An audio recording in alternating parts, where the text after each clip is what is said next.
हमारे देश का जो मिडिल क्लास है ना, वो हमेशा फाइनेंशियल क्राइसिस में रहता है। मैं अगर अपनी बात करूं तो मेरे पिताजी की जब डेथ हुई तो काफी सारा कर्जा था। जगह जगह से उन्होंने दोस्तों रिश्तेदारों से छोटे छोटे कर्ज लिए थे। पहला स्कूटर लिया था, उसके लिए कर्ज लिया था।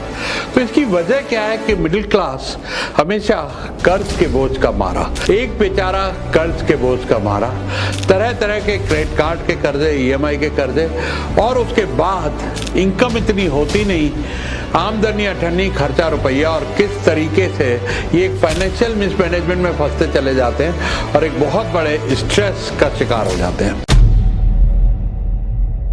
मैं स्टेप बाय स्टेप आपको बताता हूं कि मिडिल क्लास की फाइनेंशियल मिस्टेक्स क्या हैं। दिसंबर 2023 तक भारत की मिडिल क्लास ने 1,23,000 का कर्ज क्रेडिट कार्ड के अगेंस्ट लिया। 98% credit card holder middle class के हैं और तकरीबन 36 लाख लोगों ने होम लोन लिया। तो वैसे तो मिडिल क्लास के पास पैसे नहीं है, लेकिन ये सब डेटा और स्टैट्स देख के लगता है कि काफी पैसा खर्च किया जा रहा है। और अगर हेल्थ इंश्योरेंस की बात करूं तो पहले सिर्फ 18% लोगों के पास हेल्थ इंश्योरेंस था। कोविड के बाद थोड़ी बहुत लोगों की जानकारी बढ़ी तो 37% लोगों के पास हो गया। तो एक बात समझ में नहीं आती कि हेल्थ को छोड़ के, सेविंग को छोड़ के, बाकी सब चीजों पे तो भाई खर्चा बहुत कर रहा है मिडिल क्लास, और यहीं से शुरू होती है उनकी गलतियों की एक जर्नी। अब होता क्या है, घर में कोई बीमार पड़ जाए, और बड़ा आज हॉस्पिटलाइजेशन कितनी महंगी है, कोई बड़ा खर्चा अगर घर पे पड़ जाए, कर्जा ले लो। घर में कोई शादी है, दुनिया को दिखाना है, समाज को दिखाना है, लोग क्या कहेंगे, सबसे बड़ा रोग क्या कहेंगे लोग, उसके लिए कर्ज ले लो। बच्चे की एजुकेशन करानी है, उसके लिए कर्ज ले लो। कोई भी नई गाड़ी लेनी है, उसके लिए कर्ज ले लो। यहां तक मैंने देखा है कि लोग छुट्टी मनाने के लिए भी EMI पे जा रहे हैं। एक आईफोन लेना है तो कर्ज ले लो। तो जब ये सारी चीजें चल रही हैं तो फाइनेंशियल मिसमैनेजमेंट का होना तो लाजमी बात है। तो आज इस वीडियो के जरिए मैं मिडिल क्लास की 5 ऐसी मिस्टेक्स, जी हाँ 5 ऐसी मिस्टेक्स बताऊंगा जो फाइनेंशियल मिस्टेक्स वो करते हैं और जिसकी वजह से वो हमेशा टाइट रहते हैं, फाइनेंशियल मेस में रहते हैं और एक स्ट्रेस से भरी हुई जिंदगी गुजारते हैं। तो मिस्टेक नंबर 1, ये जो मिडिल क्लास को क्रेडिट कार्ड लेने का चस्का पड़ गया है। कोई 10 करोड़ क्रेडिट कार्ड इशू हुए मिडिल क्लास को, जी हाँ 10 करोड़। अब ये क्रेडिट कार्ड है क्या? क्रेडिट कार्ड एक ऐसा प्लास्टिक मनी है जहां पर आपको खर्चते हुए दुख नहीं होता है, सोचना नहीं पड़ता है। कुछ फर्क है जब आप पैसे निकाल के दे रहे हैं ना, ध्यान से सुनिएगा साइकोलॉजी, कि जब आप पैसे गिन रहे हैं, कहीं पे 500 रुपया, 1000 रुपया, 10,000 रुपया पेमेंट कर रहे हैं और वो गड्डी निकाल के आप गिन रहे हैं, तो आपको महसूस होता है कि 10,000 रुपये अब आपसे जुदा हो रहे हैं। तब आपका दिमाग कुछ सोचता है कि खर्च करूं या ना करूं, लेकिन क्रेडिट कार्ड पे वो वाली फीलिंग नहीं आती और आप वो क्रेडिट कार्ड स्वाइप कराते हैं और धड़ाक से कर्जा ले लेते हैं। अब सवाल ये पैदा होता है, क्या क्रेडिट कार्ड सही है या गलत है?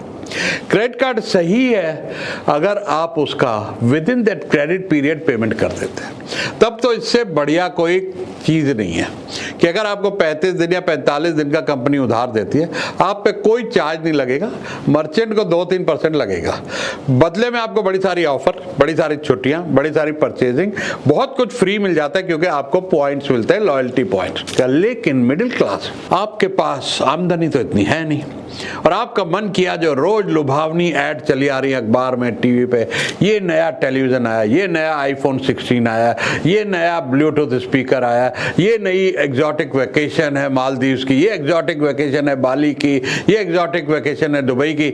आप कहते हैं क्या यार, 5,000 रुपये महीना पड़ रहा है, चलो 2 साल की किस्त करके ये तो काम कर ही लेते हैं। बस वहीं से आपकी जर्नी शुरू हो जाती है।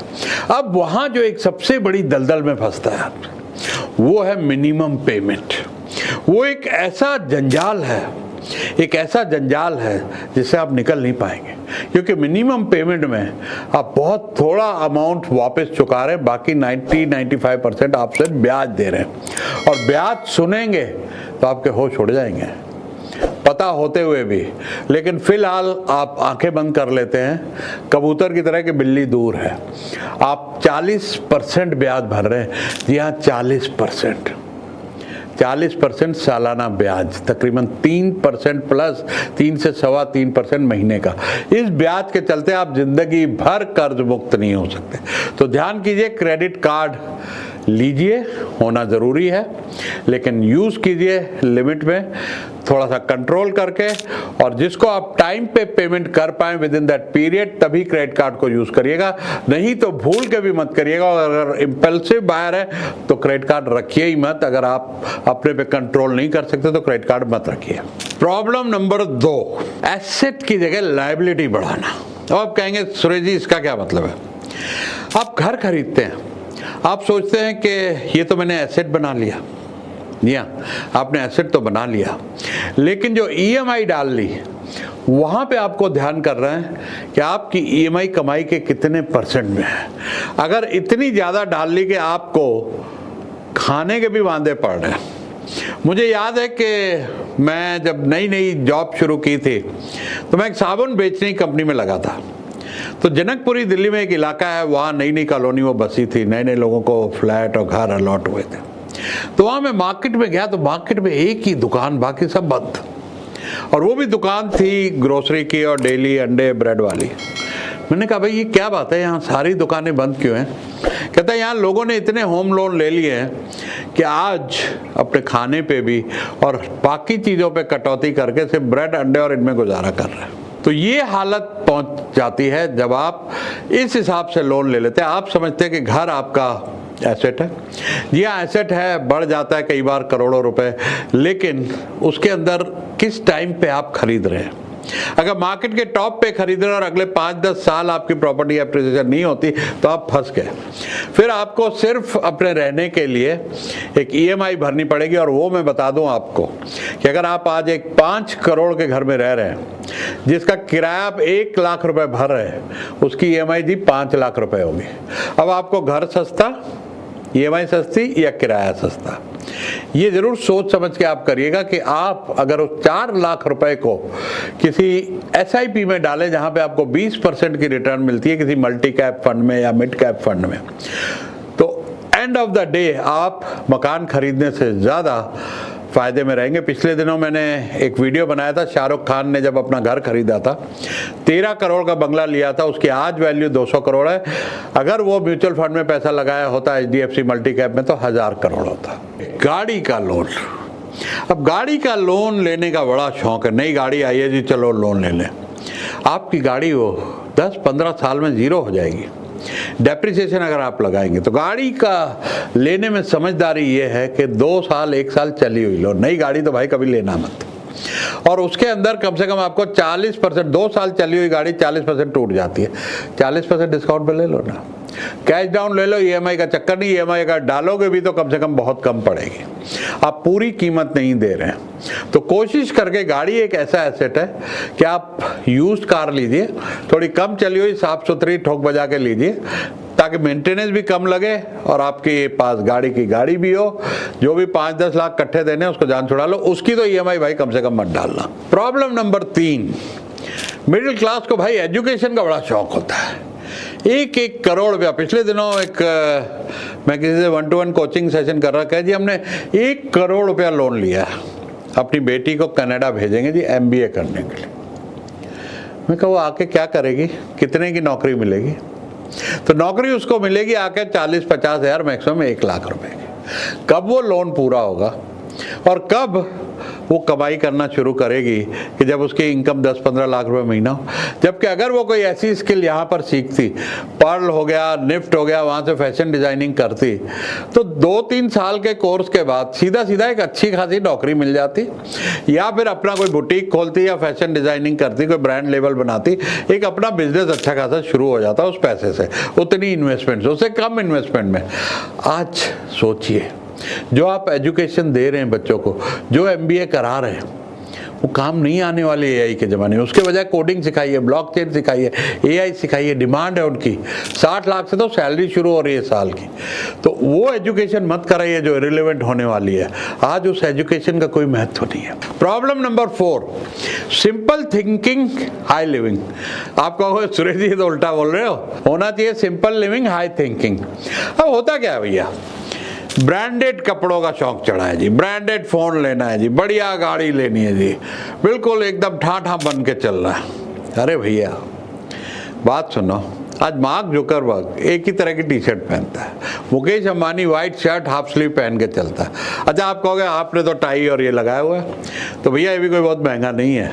मेरे कपड़े जो भी मैं लेता हूँ ब्रांडेड नहीं है, 4-5 हज़ार रुपए के अंदर मेरा सूट बन जाता है। तो अच्छा दिखना है, लेकिन जरूरी नहीं है उसके ऊपर आपको ब्रांडेड खर्चा करना है। लेकिन इतना बड़ा कर्जा मत डाल लीजिए क्रेडिट कार्ड के ऊपर ये सारे खर्चे करके, बढ़िया मोबाइल फ़ोन, बढ़िया कपड़े, ब्रांडेड जूते, 50-50 हज़ार के जूते, 30-30 हज़ार के आजकल जूते आ रहे, ये सब खर्चे पाल के आप अपने आप को कर्ज के बोझ में दाब रहे हो भाई। अब पांचवी प्रॉब्लम जो मिडिल क्लास की है, जो मिस्टेक है, फाइनेंशियल मिस्टेक है, वो है सेविंग और इन्वेस्टमेंट में फर्क ना पता होना। अब ये क्या करेंगे कि सेविंग अकाउंट में पैसा रखेंगे जी, रिकरिंग डिपॉजिट करा रखा है हमने, अच्छा पोस्ट ऑफिस डिपॉजिट करा रखा है जी, पीपीएफ में पैसा डाल रखा है जी, एफडी में पैसा डाल रखा है।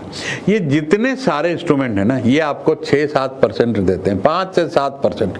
महंगाई कितनी है? 7 से 10%। तो आपका पैसा या तो वही है या घट रहा है हर साल। तो आपको एक ये एजुकेशन लेनी पड़ेगी कि आपके लिए सही जो सेविंग कर रहे हैं उसको इन्वेस्ट कहाँ करें। आज बच्चा जानता है एसआईपी सही है। आप हर चीज़ के लिए एक एसआईपी अलग कीजिए, बच्चों के एजुकेशन के लिए एसआईपी कीजिए, अपनी वेकेशन के लिए एसआईपी कीजिए, आप अपने घर बनाने के लिए एसआईपी कीजिए, बच्चों की शादी के लिए एसआईपी कीजिए, अपने रिटायरमेंट के लिए एसआईपी कीजिए। एक अच्छे फाइनेंशियल एडवाइजर से मिलिए या पढ़िए, बहुत कुछ अवेलेबल है। मैंने भी बहुत वीडियो बनाए और बना रहा हूँ इसके ऊपर कि कौन सी एसआईपी सही है, कौन से म्यूचुअल फंड सही है। आप सेविंग वहाँ कीजिए।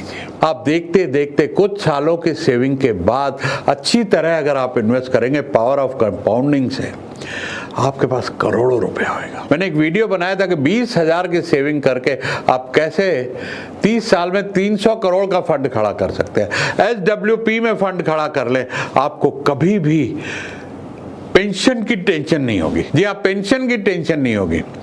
तो अगर आप मिडिल क्लास में हैं और ये 5 फाइनेंशियल मिस्टेक से बच के चलेंगे तो आपकी एक जिंदगी अच्छी, वेल मैनेज, सुख समृद्धि के साथ, बगैर टेंशन के और साथ में अच्छे खासे पैसे होंगे फाइनेंशियल फ्रीडम के साथ। क्योंकि जब तक आपने फाइनेंशियल फ्रीडम नहीं अचीव किया, ध्यान से सुनिएगा वर्ड फाइनेंशियल फ्रीडम, इसके ऊपर मैं पूरा वीडियो बनाऊंगा। फाइनेंशियल फ्रीडम वो है कि आप रोज सुबह पैसे के लिए ना उठें। Work if you want to, not because you have to. काम कीजिए क्योंकि आपको काम करने का शौक है, इसलिए नहीं कि आप पैसा कमाने के लिए काम। पैसा तो आपको हर महीने SWP से आ रहा है या आपके पैसिव इनकम जो भी एसेट्स है उससे आ रहा है, उस पर भी मैंने बहुत वीडियो बनाया। तो ये था दोस्तों 5 मिस्टेक्स ऑफ मिडिल क्लास। इससे अगर बच के चलेंगे एक अच्छी वेल मैनेज फाइनेंशियल जिंदगी जिएंगे और वही चीज़ आप अपने बच्चों को भी सिखाएंगे तो आपके परिवार में हमेशा खुशहाली बनी रहेगी। वीडियो अच्छा लगा हो, बेल आइकॉन दबाओ, शेयर करो, लोगों को, अपने दोस्तों यारों रिश्तेदारों के साथ शेयर करो, क्योंकि ये जो भी तजुर्बा मैं ला रहा हूँ ये आसानी से नहीं मिलता है और बहुत सारे लोग इन गलतियों को करके जिंदगी भर कर्ज के बोझ में दब जाते हैं। और मेजर रीज़न एक मिडिल क्लास से लेके बड़े से बड़े बिजनेसमैन का फाइनेंशियल मिसमैनेजमेंट एक बहुत बड़ा रीज़न है जहाँ पे ज़िंदगी नर्क हो जाती है।